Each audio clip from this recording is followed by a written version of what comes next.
देख रहे हैं डीसीपी न्यूज। खबरों की दुनिया में आपका स्वागत है। मैं हूं फैज अहमद और आप देख रहे हैं डीसीपी न्यूज। आइए शुरुआत करते हैं आज की एक खास खबर से। पाथवे टू एम्प्लॉयमेंट समिट, कौशल विकास, रोजगार सृजन और उद्यमशीलता के लिए ऐतिहासिक पहल। लखनऊ 9 जनवरी 2025।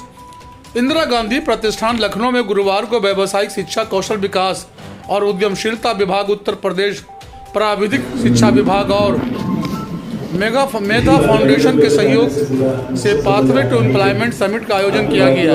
इस समिट का उद्देश्य युवाओं को कौशल विकास के माध्यम से रोजगार के लिए सशक्त बनाना, महिला रोजगार को प्रोत्साहित करना, स्टार्टअप और उद्यमशीलता को बढ़ावा देना और देश के आर्थिक विकास में योगदान देना है।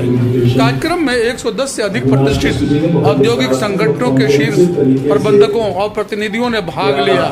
इस समिट ने शिक्षा, उद्योग और सरकार के बीच साझेदारी को सुदृढ़ करने का मंच प्रदान किया, जिससे रोजगार और उद्यमशीलता के क्षेत्र में नई संभावनाओं का द्वार खुला। कार्यक्रम के मुख्य अतिथि डॉक्टर हरिओम, प्रमुख सचिव व्यावसायिक शिक्षा, कौशल विकास और उद्यमशीलता विभाग, उत्तर प्रदेश का स्वागत प्रशिक्षण एवं सेवा योजना के ऊपर निदेशक राजेंद्र प्रसाद ने पुष्प गुच्छ और अंग वस्त्र देकर किया। डॉक्टर हरिओम ने अपने संबोधन में कहा कि नीतियां बनाना आसान है, लेकिन उन्हें प्रभावी तरीके से अमल में लाना ही असली चुनौती है। हमें ग्रामीण क्षेत्रों में रोजगार सृजन के लिए एग्रो सेक्टर और छोटे उद्योगों पर विशेष ध्यान देना चाहिए। उन्होंने कहा कि कौशल विकास के जरिए युवाओं को आत्मनिर्भर बनाना राज्य सरकार की प्राथमिकता है। प्राविधिक शिक्षा विभाग के प्रमुख सचिव नरेंद्र भूषण ने अपने संबोधन में कहा कि उद्योग जगत और शिक्षा क्षेत्र के बीच मजबूत तालमेल से युवाओं को रोजगार के बेहतर अवसर दिए जा सकते हैं। हमें यह सुनिश्चित करना चाहिए कि कौशल विकास कार्यक्रम सीधे इंडस्ट्री की आवश्यकताओं से जुड़े हों। उन्होंने अधिक से अधिक अभ्यर्थियों को रोजगार उपलब्ध कराने के लिए इंडस्ट्री से सहयोग की अपील की है। महानिदेशक प्राविधिक शिक्षा अविनाश कृष्ण सिंह ने अपने संबोधन में कहा कि डिप्लोमा और तकनीकी पाठ्यक्रमों को उद्योग की आवश्यकताओं के अनुरूप अद्यतन किया जाना चाहिए। यह समय की मांग है कि हमारे प्रशिक्षण पाठ्यक्रम सीधे रोजगार के अवसर प्रदान करने वाले बने। उन्होंने औद्योगिक प्रशिक्षण और पाठ्यक्रम संशोधन के महत्व को रेखांकित भी किया। निदेशक प्रशिक्षण एवं सेवा योजना नेहा प्रकाश ने महिलाओं को रोजगार के क्षेत्र में बढ़ावा देने की आवश्यकताओं पर जोर दिया। निदेशक IRDTF आर खान ने अभ्यर्थियों को व्यवहारिक प्रशिक्षण और ऑन जॉब अनुभव प्रदान करने की आवश्यकता पर जोर दिया। मेगा फाउंडेशन के संस्थापक क्रिस्टोफर टुरिल्लो ने फाउंडेशन की भूमिका पर विस्तार से चर्चा किया। उन्होंने कहा कि हमारा फाउंडेशन इंडस्ट्री या प्रशिक्षण संस्थानों के बीच का एक पुल की तरह काम करेगा। कार्यक्रम में मानपाल सिंह, अपर निदेशक प्रशिक्षण शिशु, DK सिंह, निदेशक प्राविधिक, सभी मंडलों के संयुक्त निदेशक, ITI के प्रधानाचार्य और मेधा फाउंडेशन की टीम के सहित कई प्रतिष्ठित गणमान्य व्यक्ति भी मौजूद रहे। भवानी शंकर के साथ कृपा शंकर साहू की खास रिपोर्ट, डीसीपी न्यूज, लखनऊ। इन सब चीजों को देखते हुए एक नए पर्सपेक्टिव में, एक नए परिवेश में, जिसको ऑनरेबल प्राइम मिनिस्टर कहते हैं इकोसिस्टम, एक नया इकोसिस्टम है, वो उसमें हमें काम भी करना है और अपने लिए पॉजिटिव इकोसिस्टम बनाना भी। कहीं न कहीं ये जो डायलॉग्स हैं जो हम आज कर रहे हैं या जो करते रहेंगे या करते रहना चाहिए हमको लगातार, वो बहुत ज़रूरी है। एक डोमेन से दूसरे डोमेन में जाके देखने का कि कहाँ क्या चल रहा है, इंडस्ट्री में क्या चल रहा है, एकेडमिया में क्या चल रहा है, गवर्नमेंट सेक्टर में क्या चल रहा है, गवर्नमेंट कैसे काम करती है।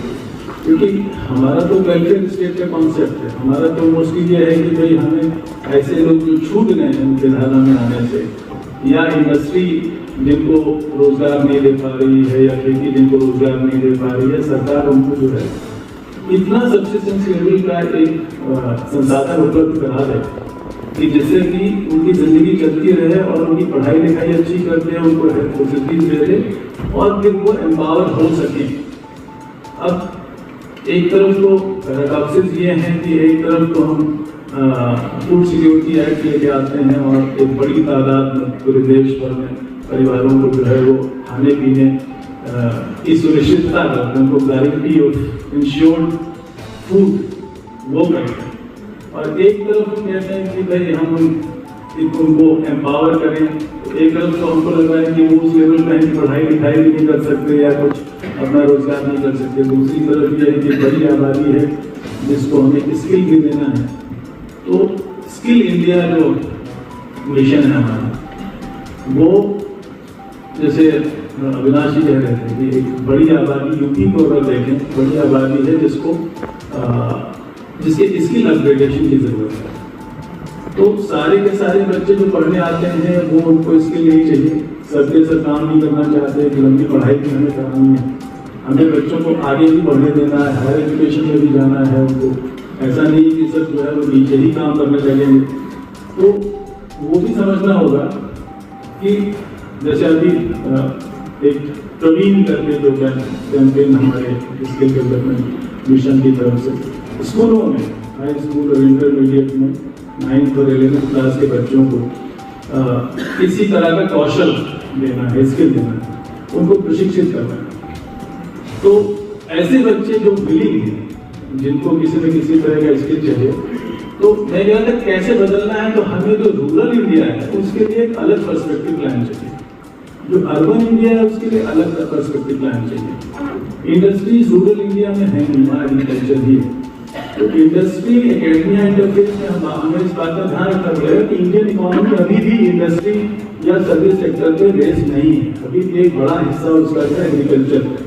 तो जब भी इस तरह का पर्सपेक्टिव प्लान हम तैयार करें तो rural India, agricultural sector of economy, इसको एक तरफ देखें, ऐसा कोशिश करें कि जैसे नेहा कह रही थी कि सारे लोग जाके नोएडा और गुड़गांव में काम नहीं कर सकते, तो गवर्नमेंट ने काफी कुछ किया है, ऐसा नहीं कि ये जो सेल्फ हेल्प ग्रुप्स वाला कॉन्सेप्ट आया, स्वनिधि ग्राम स्वरोजगार योजना या मनरेगा, वो कहीं न कहीं आपको सब्सिस्टेंस लेवल का, जैसे मनरेगा तो ऐसा था कि आपकी आजीविका चलती रहे, आपको 100 डेज का इंश्योर रोजगार मिले, लेकिन जो स्वनिधि ग्राम स्वरोजगार योजना थी वो पूरी तरह से स्किल बेस्ड, उसमें आपको एक कोलैबोरेटिव समूह अप्रोच के साथ कहीं न कहीं रोजगार के साधन आपको उपलब्ध कराए गए, बैंक से फिनांस किया गया।